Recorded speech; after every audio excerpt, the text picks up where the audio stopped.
தமிழகத்தில் இன்று ஒரே கட்டமாக சட்டசபை தேர்தல் நடக்கிறது. 234 தொகுதிகளில் 4023 வேட்பாளர்கள் களம் காண்கின்றனர். காலை 7 மணிக்கு ஓட்டுப்பதிவு துவங்கி மாலை 6 மணி வரை நடக்கிறது. தமிழகத்தில் மொத்தம் 5,73,43,291 வாக்காளர்கள் வாக்களிக்க உள்ளனர். 2.93 கோடி பெண்கள், 2.80 கோடி ஆண்கள், மூன்றாம் பாலினத்தவர் 7,728 பேர் வாக்களிக்க தகுதி பெற்றனர். பொதுமக்கள் வாக்குச்சாவடி மையத்திற்குள் புகைப்படமோ வீடியோவோ எடுத்தால் 3 மாதம் வரை சிறை தண்டனை, அபராதம் அல்லது இரண்டும் விதிக்கப்படும் என தேர்தல் ஆணையம் எச்சரித்துள்ளது. தமிழக சட்டசபை தேர்தலில் 4.81 லட்சம் தபால் வாக்குகள் பதிவாகியுள்ளதாக தலைமை தேர்தல் அதிகாரி அர்ச்சனா பட்நாயக் தெரிவித்துள்ளார்.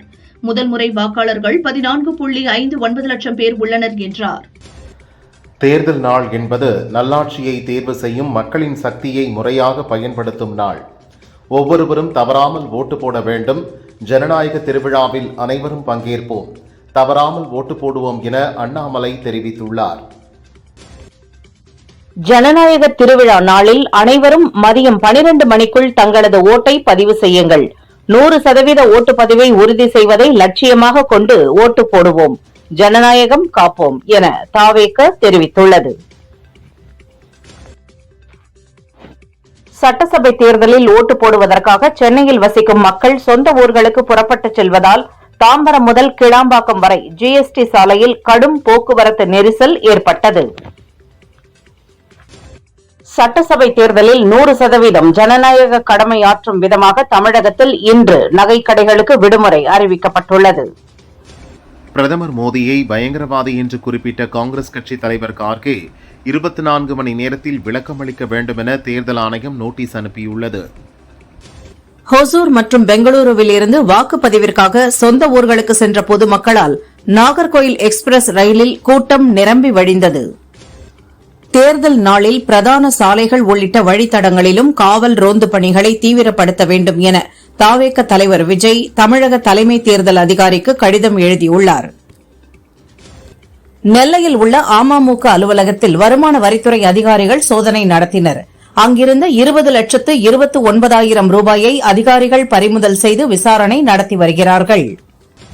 பாமக தலைவர் அன்புமணி ராஜ்யசபா எம்பியாக தேர்வு செய்யப்பட்டதை எதிர்த்து ராமதாஸ் உதவியாளர் சுவாமிநாதன் ஹைகோர்ட்டில் மனு தாக்கல் செய்துள்ளார். போலியான ஆவணங்களை அளித்து வெற்றி பெற்றதாக அன்புமணி அறிவிக்கப்பட்டுள்ளார் என மனுவில் குறிப்பிட்டுள்ளார். பிரதமர் மோடி தலைமையிலான மத்திய அரசின் முயற்சியால் நக்சல்கள் பிடியில் இருந்து சத்தீஸ்கரின் தண்டேவாடா பகுதி மீண்டு வந்துள்ளது. அங்குள்ள கிராமத்துக்கு சென்ற கிரிக்கெட் வீரர் சச்சின் மக்களுடன் கலந்துரையாடி சிறுவர்களுடன் கிரிக்கெட் விளையாடினார். சட்டசபை தேர்தலில் ஓட்டு போடுவதற்காக சென்னையில் வசிக்கும் பிற மாவட்ட மக்கள் சொந்த ஊர்களுக்கு படையெடுத்தனர். இதனால் கிளாம்பாக்கம், தாம்பரம் பேருந்து நிலையங்கள் மற்றும் எழும்பூர் சென்ட்ரல் ரயில் நிலையங்களில் மக்கள் கூட்டம் அலைமோதியது. தூத்துக்குடி மாவட்டம் ஸ்ரீவைகுண்டம் தொகுதி காங்கிரஸ் வேட்பாளர் ஊர்வசி அமிர்தராஜ் வீட்டில் இருந்து 62,49,000 ரூபாயை தேர்தல் பறக்கும் படை அதிகாரிகள் பறிமுதல் செய்தனர். தான் தங்கியிருந்த இடம், அலுவலகங்களில் வருமான வரித்துறை சோதனை நடைபெற்றது உண்மைதான் என செல்வ பெருந்தகை கூறினார். மேலும் இது தொடர்பான முழு ஆதாரங்களையும் ஏப்ரல் 24ஆம் தேதி காலை 11 மணிக்கு வெளியிடுவேன் என அவர் தெரிவித்தார். ஓட்டுப்பதிவின் போது என்ன செய்ய வேண்டும் என்பது குறித்து திமுக மற்றும் கூட்டணி கட்சி வேட்பாளர்கள், மாவட்ட செயலாளர்களுடன் முதல்வர் ஸ்டாலின் காணொலி காட்சி வாயிலாக ஆலோசனை நடத்தினார். தமிழகம் மற்றும் மேற்கு வங்க தேர்தலை முன்னிட்டு 1072 கோடியே 13 லட்சம் ரூபாய் மதிப்பிலான ரொக்கம், மதுபானம் மற்றும் பரிசுப் பொருட்கள் பறிமுதல் செய்யப்பட்டுள்ளதாக தேர்தல் ஆணையம் தெரிவித்துள்ளது. ஹார்மோஸ் ஜலசந்தி வழியாக இந்தியா நோக்கி வந்த எபாமி நோண்டாஸ், MSC பிரான்சிஸ்கா என்ற 2 கப்பல்களை ஈரானிய இஸ்லாமிய புரட்சி காவல் படை சிறைப்பிடித்துள்ளது. விமானங்களுக்கு பயன்படுத்தப்படும் ATF எரிபொருளில் எத்தனால் கலக்க மத்திய அரசு அனுமதி அளித்துள்ளது. கச்சா எண்ணெய் இறக்குமதிக்கு வெளிநாடுகளை சார்ந்திருப்பதை தவிர்க்கும் வகையில் இந்த முடிவு எடுக்கப்பட்டுள்ளது. உங்கள் ஓட்டு ஒரு உரிமை மட்டுமல்ல, அது ஒரு சக்தி. தேர்தல் நாளில் உங்கள் சக்தியை பயன்படுத்துங்கள் என தேர்தல் கமிஷன் தெரிவித்துள்ளது. கோவை கிணத்துக்கடவு சட்டசபை தொகுதிக்குட்பட்ட பகுதிகளில் திமுகவினர் வாக்காளர்களுக்கு தங்க மூக்குத்தி, 2000 ரூபாய் பணம் விநியோகம் செய்துள்ளனர். இது தொடர்பான வீடியோ வெளியானது. வாக்குச்சாவடிக்கு வரும் வாக்காளர்களின் செல்போன்களை பாதுகாக்க சிறப்பு வசதி செய்யப்பட்டுள்ளது. வாக்குச்சாவடிக்குள் செல்போன்களை கொண்டு செல்ல அனுமதியில்லை என அர்ச்சனா பட்நாயக் தெரிவித்தார். தமிழகம் முழுவதும் 62 இடங்களில் ஓட்டு எண்ணிக்கை நடைபெறும். 300 கம்பெனி துணை ராணுவ படையினர் தேர்தல் பாதுகாப்பு பணியில் ஈடுபடுத்தப்பட்டுள்ளதாக தலைமை தேர்தல் அதிகாரி அர்ச்சனா பட்நாயக் கூறினார். தமிழகத்தில் இதுவரை ரூபாய் 1262 கோடி பணம், பரிசுப் பொருட்கள் பறிமுதல் செய்யப்பட்டுள்ளதாக தெரிவித்தார். தமிழகம் முழுவதும் 5949 வாக்குச்சாவடிகள் பதற்றமானவை என்று கண்டறியப்பட்டு கூடுதல் பாதுகாப்பு போடப்பட்டுள்ளதாக தமிழக தலைமை தேர்தல் அதிகாரி அர்ச்சனா பட்நாயக் தெரிவித்துள்ளார். வாக்காளர் அட்டையை தவிர்த்து ஆதார் கார்டு, ஓட்டுநர் உரிமம், பான் கார்டு உள்ளிட்ட 12 ஆவணங்களை அடையாளமாக காட்டி ஓட்டு போடலாம் என தேர்தல் கமிஷன் அறிவித்துள்ளது. தமிழகம் முழுவதும் நாளை ஒரே கட்டமாக சட்டசபை தேர்தல் நடைபெறுகிறது. தேர்தலை முன்னிட்டு சென்னை தலைமை செயலகத்தில் அனைத்து மாவட்ட வாக்குச்சாவடிகளையும் கண்காணிக்கும் வகையில் உயர் சிறப்பு கண்காணிப்பு தேர்தல் கட்டுப்பாட்டு அறை அமைக்கப்பட்டுள்ளது. தமிழகத்தில் நாளை ஓட்டுப்பதிவு நடைபெறவுள்ள நிலையில் 1.47 லட்சம் போலீசார் பாதுகாப்பு பணியில் ஈடுபட உள்ளனர். பதற்றமான 6300 வாக்குச்சாவடிகளில் துணை ராணுவத்தினர் குவிக்கப்பட்டுள்ளனர். தமிழகத்தில் நாளை நடைபெறவுள்ள தேர்தலில் 1,06,418 மின்னணு ஓட்டுப்பதிவு இயந்திரங்கள் பயன்படுத்தப்பட உள்ளதாக தேர்தல் ஆணையம் தெரிவித்துள்ளது. ஓட்டுப்பதிவு நாளான நாளை திமுகவினர் விழிப்புடன் இருக்க வேண்டும், கண்ணியமாகவும் கவனமாகவும் பணி செய்ய வேண்டும் என வாக்குச்சாவடி முகவர்களுக்கு திமுக தலைவர் ஸ்டாலின் அறிவுறுத்தியுள்ளார். தமிழகத்தில் எதிரிகளுக்கும் அவர்களின் அடிமைகளுக்கும் இடமில்லை என முதல்வர் ஸ்டாலின் கூறியுள்ளார். மக்கள் நம்முடன் இருக்கிறார்கள், மீண்டும் திமுக ஆட்சி அமைந்திட வேண்டும் என்பதில் மக்கள் உறுதியாக இருக்கிறார்கள் என்றார். கடந்த அதிமுக ஆட்சி என்பது தமிழகத்தின் இருண்ட காலம். முதல்வர் ஸ்டாலினின் ஆட்சி ஒரு பொற்கால ஆட்சியாக மக்கள் கருதுகிறார்கள். தற்போது கொடுத்துள்ள வாக்குறுதிகளை முதல்வர் ஸ்டாலின் நிச்சயம் நிறைவேற்றுவார் என செல்வ பெருந்தகை தெரிவித்துள்ளார். தமிழகத்தில் ஒரு சில மாவட்டங்களில் உள்ள வாக்குச்சாவடிகளில் சிசிடிவி கேமராக்களை குறைக்க முயற்சி நடக்கிறது.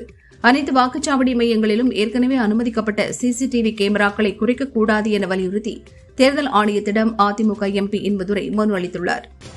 கோவை கலெக்டர் அலுவலகத்தில் கோவை தெற்கு தொகுதி அதிமுக வேட்பாளர் அம்மன் அர்ஜுனன் தர்ணாவில் ஈடுபட்டார்.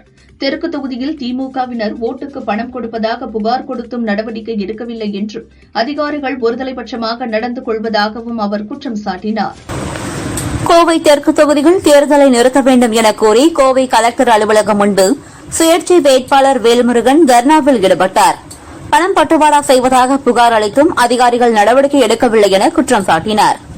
காரைக்குடியில் நேற்று மாலை 6 மணியை தாண்டி 6:05 வரை பிரச்சாரம் மேற்கொண்டதாக தேர்தல் அதிகாரி அளித்த புகாரை தொடர்ந்து சீமான் மீது வழக்கு பதிவு செய்யப்பட்டுள்ளது.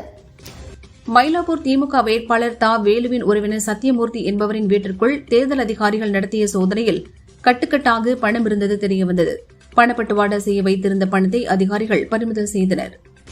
சட்டசபை தேர்தலில் ஓட்டளிப்பதற்காக வெளிநாடுகளில் வசிக்கும் தமிழர்கள் ஆர்வமாக தாயகம் வந்தனர். பரபரப்பான அரசியல் சூழலில் மாற்றத்தை எதிர்பார்க்கிறோம் என பலரும் தெரிவித்தனர். ஒரே தேசமாக நாம் துக்கத்திலும் உறுதியிலும் ஒன்றுபட்டு நிற்கிறோம். இந்தியா எந்தவிதமான பயங்கரவாதத்திற்கும் ஒருபோதும் அடிபணியாது. பயங்கரவாதிகளின் கொடூரமான திட்டங்கள் ஒருபோதும் வெற்றி பெறாது என பகல்காம் தாக்குதலின் நினைவு கூர்ந்து பிரதமர் மோடி தெரிவித்துள்ளார். பயங்கரவாதத்துக்கு எதிராக ஒட்டுமொத்த நாடும் ஒன்றுபட்டு நிற்கிறது. வெறுப்பையும் அச்சத்தையும் பரப்பும் சக்திகளுக்கு முன்னால் இந்தியா ஒருபோதும் தலைகுனியாது என ராகுல் கூறியுள்ளார். பயங்கரவாதம் என்பது மனித குலத்தின் மிகப்பெரிய எதிரி. பயங்கரவாதத்திற்கும் அதற்கு ஆதரவு அளிப்பவர்களுக்கும் எதிரான தனது சகிப்புத்தன்மையற்ற கொள்கையை இந்தியா தொடரும் என பெஹல்கம் தாக்குதல் 1ஆம் ஆண்டு நினைவு தினத்தை ஒட்டி அமித்ஷா தெரிவித்துள்ளார். இந்தியா பல ஆண்டுகளாக எல்லை தாண்டிய பயங்கரவாதத்தை சகித்து வந்தது. ஆனால் இன்று நமது பதில் நடவடிக்கை உறுதியாகவும் தீர்க்கமாகவும் அசைக்க முடியாததாகவும் உள்ளது. நாட்டின் பாதுகாப்புக்கு எதிரான எந்த முயற்சியும் வலிமையுடன் எதிர்கொள்ளப்படும் என்று ராஜ்நாத் சிங் கூறினார். பஹல்காம் பயங்கரவாத தாக்குதல் நினைவு நாளில் இந்தியாவுக்கு எதிரான செயல்களுக்கு பதிலடி நிச்சயம், எப்போதும் நீதி நிலைநாட்டப்படும் என இந்திய ராணுவம் எச்சரிக்கை விடுத்துள்ளது. பிரதமர் மோடியை பயங்கரவாதி என குறிப்பிட்ட காங்கிரஸ் தலைவர் மல்லிகார்ஜுன கார்கே மீது விரைவான நடவடிக்கை எடுக்க கோரி இந்திய தேர்தல் ஆணையத்திடம் பாரதிய ஜனதா மூத்த தலைவர்கள் புகார் அளித்துள்ளனர். காங்கிரஸ் தலைவர் கார்கேவுக்கு பயங்கரவாதிகளுக்கு அச்சம் தரக்கூடியவருக்கும் வித்தியாசம் தெரியவில்லை என துணை ஜனாதிபதி CP ராதாகிருஷ்ணன் கடுமையாக விமர்சித்துள்ளார். காங்கிரஸ் கட்சி வீழ்ச்சியடைந்து வருவதன் விரக்தியால் பிரதமருக்கு எதிராக தொடர்ந்து அவதூறு பேசுகின்றனர். அவர்கள் மீது உறுதியாகவும் கடுமையாகவும் நடவடிக்கை எடுக்க வேண்டும் என்று மேற்கு வங்கத்தில் நடைபெற்ற பிரச்சார பொதுக்கூட்டத்தில் பேசிய அமித்ஷா, தமிழகம் மற்றும் புதுச்சேரியில் இந்த முறை காங்கிரஸ் இரட்டை இலக்க இடங்களை கூட தாண்டாது என்றார். திருச்சூர் பட்டாசு விபத்தில் உயிரிழந்தவர்களின் குடும்பங்களுக்கு தலா 14 லட்சமும் காயமடைந்தவர்களுக்கு தலா 2 லட்சமும் நிவாரணம் வழங்கப்படும் என கேரள அரசு அறிவித்துள்ளது. திருச்சூர் பட்டாசு தொழிற்சாலையில் ஏற்பட்ட வெடிவிபத்து சம்பவம் தொடர்பாக விசாரணை நடத்த நீதிபதி CN ராமச்சந்திரன் நாயர் தலைமையில் ஒரு நபர் ஆணையம் அமைக்கப்பட்டுள்ளதாக கேரள அரசு தெரிவித்துள்ளது. நாடு முழுவதும் மே 3ஆம் தேதி நீட் தேர்வு நடைபெறவுள்ளது. இதற்கான ஹால் டிக்கெட் வரும் 26ஆம் தேதி வெளியிடப்படும் என தேசிய தேர்வு முகமை அறிவித்துள்ளது. இந்தியா நியூசிலாந்து இடையேயான தடையற்ற வர்த்தக ஒப்பந்தம் ஏப்ரல் 27ஆம் தேதி கையெழுத்தாகிறது என நியூசிலாந்து பிரதமர் கிறிஸ்டோபர் லக்சன் கூறியுள்ளார். நேபாள உள்துறை அமைச்சர் சுதான் குருங் தனது பதவியை ராஜினாமா செய்துள்ளார். பதவியேற்ற சில நாட்களில் ஆன நிலையில் குற்றச்சாட்டுகள் எழுந்ததால் இந்த முடிவை எடுத்துள்ளார். மீண்டும் போர் தொடங்கினால் எதிரிகள் மீது மிக கடுமையான தாக்குதல்கள் நடத்தப்படும் என ஈரான் ராணுவம் எச்சரிக்கை விடுத்துள்ளது. வெறும் பெயரளவிலான இந்த போர் நிறுத்த காலத்தில் ஏதேனும் அத்துமீறல் நடந்தால் அமெரிக்காவின் எஞ்சியுள்ள சொத்துக்கள் அழிவது நிச்சயம் என மிரட்டல் விடுத்துள்ளது. பிரிட்டனில் 2009ஆம் ஆண்டிற்கு பிறகு பிறந்தவர்கள் புகையிலைப் பொருட்களை வாங்குவதை தடை செய்யும் மசோதா அந்நாட்டு பார்லிமெண்டில் நிறைவேற்றப்பட்டுள்ளது. ஓட்டு என்பது ஒரு வலிமை மிக்க ஆயுதம். அந்த ஆயுதத்தை அநீதிக்கு எதிராக நாம் தூக்க வேண்டும். அனைவரும் தவறாமல் ஓட்டு போட வேண்டும். இதில் நாம் பொறுப்பற்று அலட்சியமாக இருக்கக்கூடாது என சீமான் தெரிவித்துள்ளார். தலைமை செயலாளராக சாய்குமாரை நியமித்த தேர்தல் ஆணையத்தின் உத்தரவை ரத்து செய்ய கோரிய மனுவை சென்னை ஹைகோர்ட் தள்ளுபடி செய்து உத்தரவிட்டது. சென்னை திருவல்லிக்கேணி பகுதியில் லாட்ஜுகள், மென்ஷன்களில் போலீசார் சோதனை செய்தனர். எந்த காரணத்திற்காக சென்னை வந்து தங்கியுள்ளனர் என்பதை கேட்டறிந்தனர். தமிழகத்தில் நாளை தேர்தல் நடப்பதை ஒட்டி திருச்சி, திண்டுக்கல் மாவட்டங்களில் உள்ள வாக்குச்சாவடி மையங்களுக்கு வாக்குப்பதிவு இயந்திரங்கள் அனுப்பி வைக்கும் பணி நடந்தது. GPS பொருத்தப்பட்ட வாகனங்களில் பலத்த பாதுகாப்புடன் ஓட்டு இயந்திரங்கள் அனுப்பப்பட்டன. திமுகவின் கடந்த 5 ஆண்டுகால இருண்ட ஆட்சியில் பெண்களுக்கு எதிரான குற்ற சம்பவங்கள் அதிக அளவில் நடைபெறும் மாநிலமாக மாறியிருக்கிறது என திருவண்ணாமலை மாணவி கூட்டு பாலியல் சம்பவத்தை சுட்டிக்காட்டி TTV தினகரன் குற்றம் சாட்டியுள்ளார். சென்னை, வேலூர் உட்பட 14 இடங்களில் அதிகபட்ச வெப்பநிலை இயல்பை விட 3 டிகிரி செல்சியஸ் வரை அதிகரிக்கும் என வானிலை மையம் எச்சரிக்கை விடுத்துள்ளது. வளிமண்டல காற்றழுத்த தாழ்வு காரணமாக தமிழகத்தில் இன்று மழை பெய்யும் என்றும் கணித்துள்ளது. கூடலூர் தொகுதியில் உள்ள 90க்கும் மேற்பட்ட ஓட்டுச்சாவடிகளில் வன ஊழியர்கள் ஆய்வு நடத்தினர். போலீசாருடன் இணைந்து ஓட்டுச்சாவடிகளில் வனத்துறையினர் கண்காணிப்பு பணியில் ஈடுபட்டுள்ளனர். ஓசூர் அருகே தர்மபுரி நோக்கி சென்ற கார் எதிரே வந்த ஆமணி பஸ் மீது மோதிய விபத்தில் சம்பவ இடத்திலேயே 3 பேர் இறந்தனர். படுகாயமடைந்த ஒருவர் சிகிச்சைக்காக மருத்துவமனையில் அனுமதிக்கப்பட்டுள்ளார். போலீஸ் விசாரணை நடக்கிறது. தமிழகத்தில் சட்டசபை தேர்தல் நாளை நடைபெறவுள்ளதை முன்னிட்டு வாக்களிக்கும் மக்கள் தங்கள் சொந்த ஊர்களுக்கு படையெடுத்து செல்கின்றனர். சென்னையில் இருந்து சிறப்பு பஸ்கள் மூலம் நேற்றிரவு மட்டும் 1,88,000 பேர் பயணம் செய்துள்ளதாக போக்குவரத்து துறை அறிவித்துள்ளது. நாளை நடைபெறவுள்ள சட்டசபை தேர்தலுக்கு மக்கள் பிரதிநிதித்துவ சட்டத்தின்படி சம்பளத்துடன் கூடிய விடுமுறை வழங்கப்பட வேண்டும். விடுமுறை அளிக்காத நிறுவனங்கள் மீது உரிய நடவடிக்கை எடுக்கப்படும் என தமிழக தலைமை தேர்தல் அதிகாரி அர்ச்சனா பட்நாயக் எச்சரிக்கை விடுத்துள்ளார். புகார் அளிக்க மாநில அளவில் கட்டுப்பாடு அறை அமைக்கப்பட்டுள்ளது என்றார். தங்கம் விலை சவரனுக்கு 400 ரூபாய் குறைந்து 1 சவரன் 1,14,000 ரூபாய்க்கும், கிராமுக்கு 50 ரூபாய் குறைந்து 1 கிராம் 14,250 ரூபாய்க்கும் விற்பனையாகிறது. வெள்ளி 1 கிராம் 275 ரூபாய்க்கு விற்பனை செய்யப்படுகிறது. சட்டசபை தேர்தல் நாளை நடைபெறும் நிலையில் ஒரே இடத்தில் உள்ள பல்வேறு வாக்குச்சாவடிகளை அடையாளம் காண பல வண்ணங்களில் தகவல் பலகைகள் அமைக்கப்பட்டுள்ளது. எளிதில் அடையாளம் காண குறிப்பிட்ட வண்ணங்களில் வாக்குச்சாவடி எண்ணை தேர்தல் ஆணையம் காட்சிப்படுத்தியுள்ளது. சென்னையிலிருந்து ஓட்டு போடுவதற்காக சொந்த ஊர்களுக்கு விமானத்தில் செல்லும் வாக்காளர்களின் எண்ணிக்கை அதிகரித்துள்ளது. இந்நிலையில் விமான கட்டணமும் உயர்ந்துள்ளது. சென்னை தூத்துக்குடிக்கு 17,527 ரூபாயும், சென்னை மதுரைக்கு 13,320 ரூபாயும் கட்டணமாக வசூலிக்கப்படுகிறது. வாக்காளர்கள் தேர்தல் துறையின் இணையதளம், ஓட்டர் ஹெல்ப்லைன் ஆப் அல்லது 1950 என்ற கட்டணமில்லா எண்ணை பயன்படுத்தி தங்களது வாக்குச்சாவடி விவரங்களை தெரிந்து கொள்ளலாம். வாக்குச்சாவடிக்குள் மொபைல் கேமரா, ஸ்மார்ட் வாட்ச் உள்ளிட்ட எலக்ட்ரானிக் பொருட்களை கொண்டு செல்ல அனுமதியில்லை என தேர்தல் ஆணையம் தெரிவித்துள்ளது. சட்டசபை தேர்தலை முன்னிட்டு கோவையில் உள்ள வெள்ளியங்கிரி மலை மற்றும் கோவை குற்றாலம் செல்ல நாளை தடை விதிக்கப்பட்டுள்ளதாக வனத்துறை அறிவித்துள்ளது. பெல்ஜியத்தில் நடந்த ஸ்பா பிரான்கோ ஸ்பாம்ஸ் கார் பந்தயத்தை முடித்துக் கொண்டு நடிகர் அஜித்குமார் சென்னை திரும்பியுள்ளார். இந்த கார் பந்தயத்தில் அஜித்குமாரின் ரேசிங் அணி 2வது இடம் பிடித்து அசத்தியிருந்தது குறிப்பிடத்தக்கது. திருவண்ணாமலையில் சிறுமி பாலியல் வன்கொடுமை விவகாரத்தில் ஒருவர் மீது போக்சோ வழக்கு பதிவு செய்யப்பட்டுள்ளது. கூட்டு பாலியல் வன்கொடுமை என கூறப்பட்ட நிலையில் அதற்கான ஆதாரம் இல்லை என்றும் சிசிடிவி காட்சிகள் மற்றும் விசாரணையின் அடிப்படையில் ஒருவர் மீது மட்டும் வழக்கு பதிவு செய்துள்ளதாக காவல்துறை தரப்பு விளக்கம் அளித்துள்ளது. தேர்தல் தளவாடங்களை தடையின்றி எடுத்துச் செல்ல வசதியாக இன்று முதல் 3 நாட்களுக்கு பண்ணாரி திம்பம் மலைப்பாதையில் கனரக வாகனங்கள் செல்ல தடை விதிக்கப்பட்டுள்ளதாக கலெக்டர் கந்தசாமி தெரிவித்துள்ளார். திருவண்ணாமலை மாவட்டத்தில் 15 வயது சிறுமி பாலியல் வன்கொடுமை செய்யப்பட்ட சம்பவம் தொடர்பாக தேசிய பெண்கள் நல ஆணையம் தாமாக முன்வந்து விசாரணை மேற்கொண்டுள்ளது. திருச்சி மணப்பாறையில் ஜின்னா என்பவரின் நகைக்கடையில் வருமான வரித்துறை அதிகாரிகள் 16 மணி நேரம் சோதனை நடத்தினர். பை நிறைய கட்டுக்கட்டாக ஆவணங்களை அள்ளிச் சென்றனர். குற்ற வழக்குகளில் கைது செய்யப்பட்டு சிறையில் அடைக்கப்பட்டவர்களை வாக்களிக்க அனுமதிக்க முடியாது என சென்னை ஹைகோர்ட் உத்தரவிட்டுள்ளது. திருப்புவனம் கோயில் காவலாளி அஜித்குமார் கொலை வழக்கில் சிபிஐ பதிலளிக்க ஹைகோர்ட் மதுரை கிளை உத்தரவு பிறப்பித்துள்ளது. வழக்கின் குற்றப்பத்திரிகையில் உள்ள தனது பெயரை நீக்க கோரிய காவல் ஆய்வாளர் ரமேஷ்குமாரின் மனுவுக்கு பதிலளிக்க உத்தரவிட்டுள்ளது. சட்டசபை தேர்தலை முன்னிட்டு வண்டலூர் உயிரியல் பூங்காவுக்கு நாளை விடுமுறை விடப்பட்டுள்ளது. பார்வையாளர்களுக்கு அனுமதி இல்லை என்றும் பூங்காவில் பணியாற்றும் ஊழியர்கள் தேர்தலில் வாக்களிக்க வசதியாக விடுமுறை விடப்படுவதாக பூங்கா நிர்வாகம் தெரிவித்தது. கோயில்பட்டியில் அதிமுகவுக்கு ஆதரவாக வாக்கு சேகரித்து சஸ்பெண்ட் செய்யப்பட்ட போலீஸ் சபரிகுமார் மீது 4 பிரிவுகளில் வழக்கு பதிவு செய்யப்பட்டுள்ளது. ஜனநாயகன் திரைப்படம் லீக் ஆனதற்கும் தனக்கும் எந்த சம்பந்தமும் இல்லை. முக்கிய குற்றவாளிகளை தப்பிக்க வைக்க தன்னை பலிகடா ஆக்க முயற்சிகள் நடப்பதாக ஹைகோர்ட்டில் எடிட்டர் உமாசங்கர் விளக்கம் அளித்துள்ளார்.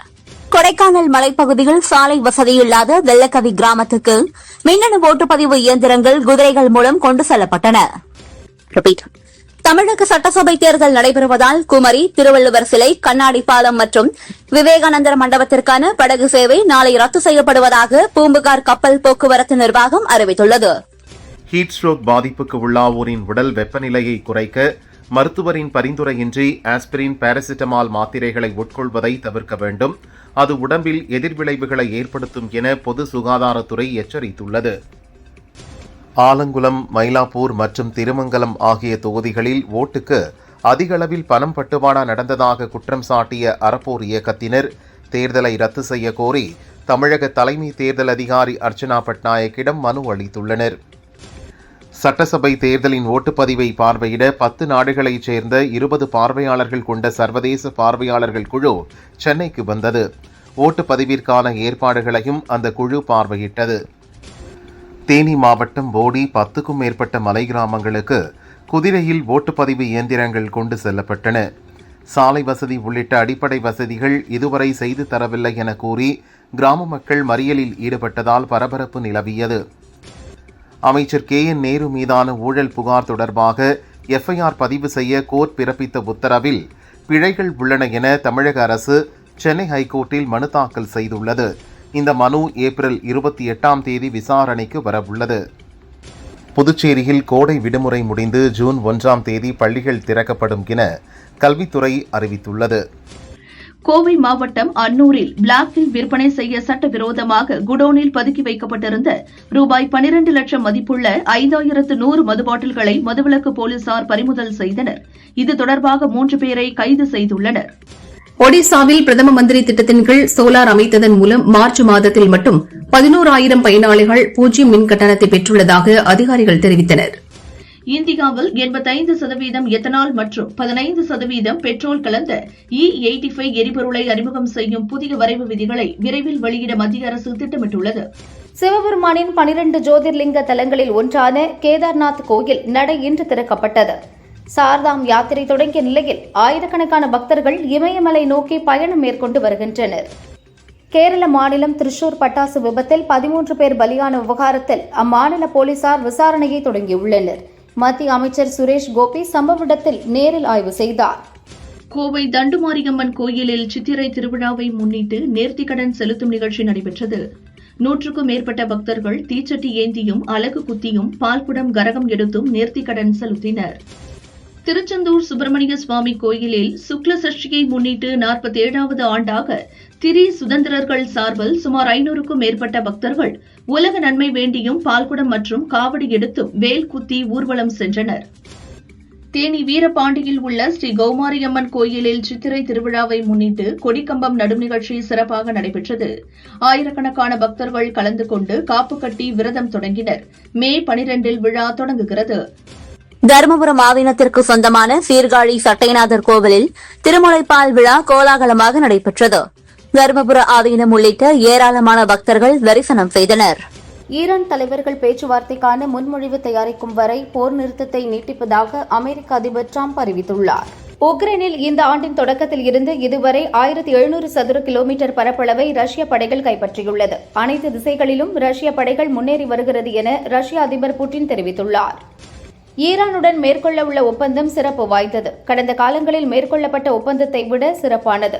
ஈரானுடன் ஒப்பந்தம் செய்வதில் எனக்கு எந்த அவசரமும் இல்லை என அமெரிக்க அதிபர் டிரம்ப் தெரிவித்துள்ளார். ஆப்பிள் நிறுவனத்தின் தலைமை செயல் அதிகாரி பதவியிலிருந்து டிம் குக் விலகியுள்ளார். ஹார்ட்வேர் பிரிவை கவனிக்கும் ஜான் டென்னஸ் வரும் செப்டம்பர் முதல் தலைமை பதவியை ஏற்பார் என அந்நிறுவனம் அறிவித்துள்ளது. சீனா தலைநகர் பெய்ஜிங் டெல்லி இடையே பல ஆண்டுகளுக்கு பின் நேரடி விமான சேவை தொடங்கப்பட்டுள்ளது.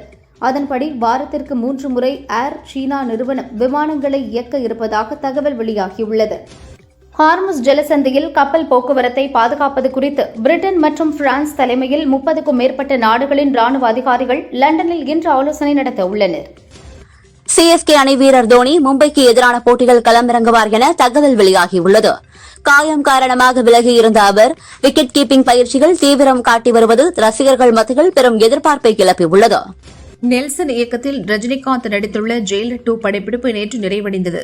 இதன் முதல் பாகத்தில் ரஜினி மகனாக நடித்த வசந்த் ரவி கிளைமாக்ஸில் இருந்து விடுவது போன்றுதான் காண்பிக்கப்பட்டது. ஆனால் ஜெயிலர் 2 படப்பிடிப்பு நிறைவு நாள் கொண்டாட்டத்தில் வசந்த் ரவியும் உடனிருந்தார். இதனால் 2ஆம் பாகத்திலும் அவர் தொடர்வார் என தெரிகிறது. மலையாள சினிமாவின் மூத்த இயக்குநர் எழுத்தாளர் அடூர் கோபாலகிருஷ்ணன் 84 வயதில் தற்போது நடிகர் மம்முட்டியை வைத்து படயாத்ரா என்ற படத்தை இயக்கி வருகிறார். இந்த படம் தியேட்டர்களில் வெளியாகாமல் நேரடியாக OTTயில் வெளியாக உள்ளதாம். அதற்கு முன்னதாக படத்தை பல சர்வதேச திரைப்பட விழாக்களில் திரையிடவும் திட்டமிட்டுள்ளாராம். பாலிவுட் நடிகர் ரிதேஷ் தேஷ்முக் மராத்தியில் வீர சிவாஜியின் கதையை மையமாக வைத்து ராஜ சிவாஜி என்ற படத்தை இயக்கி அதில் நடித்துள்ளார். இதில் இவரது மனைவியும் நடிகையுமான ஜெனிலியா, அபிஷேக் பச்சன், வித்யா பாலன், சஞ்சய் தத் உள்ளிட்டோரும் நடித்துள்ளனர். இப்பட நிகழ்ச்சியில் பேசிய ரிதேஷ், சத்ரபதி சிவாஜியின் படத்தை இயக்க வேண்டும் என்பது எனது வாழ்நாள் கனவு என்றவர் சிவாஜி மீது தனக்குள்ள அபிமானம் பற்றியும் கண்கலங்கி பேசினார். அப்போது அவருக்கு பின்னால் இருந்த ஜெனிலியா கண் கலங்கியபடி அவரது பேச்சை கேட்டார். நடிகை பிரியங்கா மோகன் சமீபத்தில் கொரியா கதைக்களத்தில் உருவான மேட் இன் கொரியா படத்தில் நடித்தார். OTTயில் வெளியாகி வரவேற்பை பெற்றது. இந்தியா வந்துள்ள தென்கொரிய அதிபர் லிங் ஜே மியுங் மற்றும் அவரது பிரதிநிதிகளுக்கு ஜனாதிபதி திரௌபதி முர்மு விருந்தளித்தார். இதில் பிரியங்கா மோகனும் சிறப்பு விருந்தினராக கலந்து கொண்டார். இந்த போட்டோக்களை பகிர்ந்து ராஷ்டிரபதி பவனில் ஒரு முற்றிலும் அதிசயமான கனவு போன்ற மாலை. இந்த பயணத்தை சிறப்பாக்கிய மேட் இன் கொரியா படக்குழுவிற்கு நன்றி என குறிப்பிட்டுள்ளார். இன்றைய AI யுகத்தில் தங்களது போட்டோ வீடியோக்களை அனுமதியின்றி பயன்படுத்தக்கூடாது என இளையராஜா, கமல், அமிதாப் பச்சன், சிரஞ்சீவி, ஐஸ்வர்யா ராய் உள்ளிட்ட சினிமா பிரபலங்கள் நீதிமன்றத்தை நாடி ஆளுமை உரிமை பாதுகாப்பை பெற்றனர். சமீபத்தில் AI மூலம் நடிகர் அல்லு அர்ஜுன் குரல் தவறாக பயன்படுத்தப்பட்டது. அதன் எதிரொலியாக இவரும் நீதிமன்றத்தை அணுகி இந்த உத்தரவை பெற்றுள்ளார். தமிழில் சர்வம் உள்ளிட்ட படங்களில் நடித்தவர் தெலுங்கு நடிகர் JD சக்கரவர்த்தி. இவர் கூறுகையில், பல ஆண்டுகளுக்கு முன் நானும் இன்னொரு நடிகரும் அப்போது பிரபலமாக இருந்த நடிகையின் பார்ட்டிக்கு சென்றோம். அங்கே பெரிய தயாரிப்பாளர் ஒருவர் திடீரென வர அந்த நடிகை எங்கள் இருவரையும் மறைந்து கொள்ள சொன்னார். அந்த நடிகையை அநாகரிகமான வார்த்தையில் அவர் திட்டினார். அவர் சென்ற பின் நடிகையிடம் இது பற்றி கேட்க அவர் சிரித்து கொண்டே இது பழகிவிட்டது. அவர் பெரிய தயாரிப்பாளர். ஒரு பக்கம் வாய்ப்புகள் தேவைப்படுகிறது, மற்றொரு புறம் அவரை பகைக்கவும் முடியாது என விரக்தியாக சொன்னார். நடிகைகள் சிலர் தங்களை நிலைநிறுத்துவதற்கான போராட்டம் இப்படித்தான் உள்ளது என்றார். நடிகை கீர்த்தி சுரேஷ் தெலுங்கில் விஜய் தேவரகொண்டாவுடன் ரவுடி ஜனார்த்தனா என்ற படத்தில் நடிக்கிறார். அடுத்து அனில் ரவிபுடி இயக்கத்தில் தெலுங்கில் சீனியர் நடிகர் வெங்கடேஷ் நடிக்கும் புதிய படத்தில் இவர் இணைகிறார். இதில் இன்னொரு ஹீரோவாக கல்யாண் ராமும் அவருக்கு ஜோடியாக கீர்த்தி ஷெட்டியும் நடிக்கிறார். ஜூனில் படப்பிடிப்பு துவங்க உள்ளது.